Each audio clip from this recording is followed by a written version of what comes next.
Shiko, edhe unë po insistoj të pyetja që bëri kolegja. Më thënë, fusha e veprimit të një deputeti është ajo që është, e përcaktuar shumë qartë në kushtetutë, në statusin e deputetit. Ndërkohë, një deputet nuk është njësoj si një drejtor qoftë regulatori, AMF, të themi, AK, ku dy unë tjerë mëna që menaxhon interesat të drejt për drejta, por nuk është gjithashtu as i njëjtë, ta themi, me një drejtor të një agjencie ekzekutive qeveritare. Se s'du të përmend emra, se s'du të krijoj konotacione negative, por tani një vit deputeti dhe një vit drejtori që prej 10 vjetësh, 12 vjetësh, ka menaxhuar interesa drejt për drejta, fjala bie, në cilin do sektor, ka menaxhuar tendera e ku di unë etj, me radhë nuk shkon. Nuk shkon ndalimi. Do të thonë, kur kemi diskutuar për këtë gjë në një komision që u krijua këtu në parlament në fillim të këtij viti, kemi diskutuar patjetër për të mbrojtur veprimtarinë aktuale të secilit drejtues në momentin që del. Pra, kemi pasur një ide shumë qartë për atë që del. Po tani ta lësh një drejtor që ka menaxhuar miliona euro, vetëm një vit, pa punësuar në një kompani private në sektorin që ka mbuluar, nuk shkon. Prandaj e gjej me plot të drejtë pyetjen që bën kolegja. Ka drejtues, veçanërisht në ekzekutiv, të cilët mund të shfazohet në kohë, mund të shfazohet në vite, ta themi, koha e konfliktit tyre të interesave pasi dalin nga puna, pasi ikin. Nuk mund ngelet një vit për të gjithë. Nuk shkon. E dyta gjë që ka disa përcaktime këtu që kam përshtypjen meritojnë zhvillim deri në fund. Tani, mënyra e jetesës e kuptoj shumë qartë, e tjerë më radhë, vjen nga atje për te e ku di unë, po. Se tjetri, atë po i thosha një kolegu ton këtu matan, ka pantallona me arna që janë për mod, e që bëjnë dhe 400 euro, dhe 500 euro, dhe 600 euro të me atë. Tash si do përcaktohet kjo mënyra e jetesës, etika e të veshurit, e ku di unë tjerë me radhë. Ka tuta që bëjnë 1000 euro. Tuta, bëjnë 1000 euro. Ka tuta që bëjnë 50 euro. Tash janë ca përcaktime që mund të krijojnë konflikt madh nesër. Ose mund të përdoren për ku di unë. Çfarë do të gjë? Dhe fundi gjë që kam, dhe këtu s'kam turp ta them këtë gjë në fare.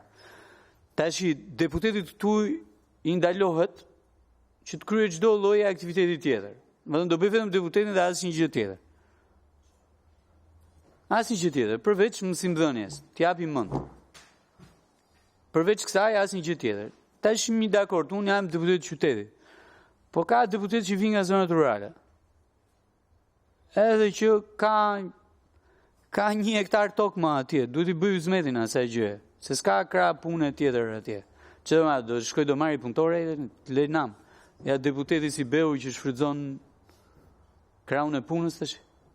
Nuk shkon tash. Janë ca gjëra që mi dakord, duhen kufizuar ke deputeti, edhe duhet kufizuar fort. Por tani që të shkohet në ekstrem nuk ka sens.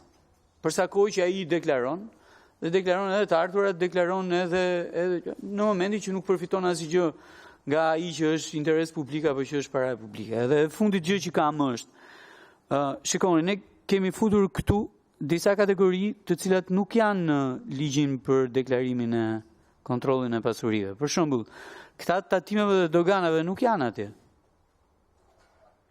Tani nëse i fusim këtu, detyrimisht duhet i çojmë edhe atje, se nuk bën sens më gjëja. Thash se gjithë turën deputeti, po ujku vazhdo ujku atje që të thanë. Faleminderit. Ka dikush tjetër ndonjë pyetje? Po. Pra ajo që sugjerojnë është që të rishikohet parimi proporcionalitetit, pra kufizimet... Njërë pyetjeve dhe pastaj bëjmë diskutimet e sugjerimet të bëjnë... Rregull. Jeni gati të përgjigjeni pyetjeve që bëri zonja Allolli? Nderuar koleg, shumë faleminderit për gjitha pyetjet edhe sugjerimet. Në fakt, ashtu siç edhe kryetaria e komisionit e shpreu shumë fillim, ky është një projekt ligj i cili ka një interes të gjerë, edhe nga pikpamja e pozicionit të deputetit, por edhe në shumë prizme të tjera të cilat trajton në të gjithë kategoritë e zyrtarëve publik. Dhe ne jemi shumë të hapur për të gjitha sugjerimet të cilat do ta përmirësojnë këtë projekt ligj deri në miratimin përfundimtar të tij. Për sa i takon pyetjes së parë pse projekt ligji trajton njësoj zyrtarët, në fakt projekt ligji i propozuar në opinionin tonë si nismëtare nuk i trajton njësoj të gjithë zyrtarët dhe ka një përcaktim të veçantë. Pra ka një përcaktim për sa i përket territorit kur vjen në raport me zyrtarët lokal. Ka një përcaktim që ka të bëj me mënyrën se si deklarohet. Pra ka një kategori zyrtarësh të cilët duhet të deklarojnë vetëm në ato raste, pra të përdorin rastin e deklarimit rast pas rasti, vetëm në rastet kur vendimarrja e tyre do të parashikohet ose është e mundshme për të sjellë një konflikt interesi.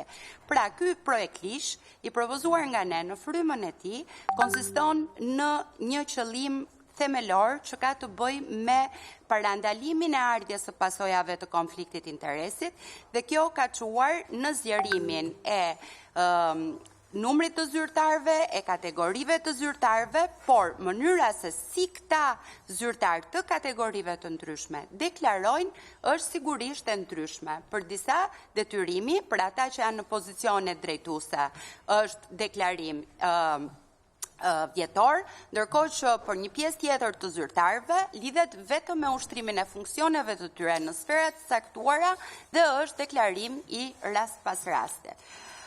A ka një vlerësim se sa punonjës do të largohen?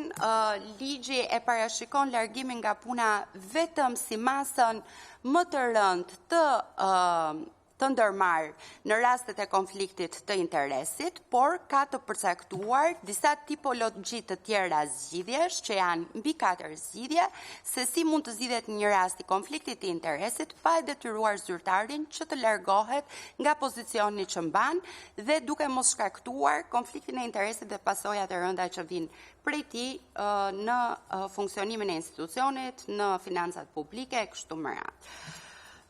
Mendoj që pyetja sa selektive janë është një pyetje politike dhe retorike dhe jo teknike, kështu që unë nuk do t'ja përgjigja. Si është hartuar ky draft?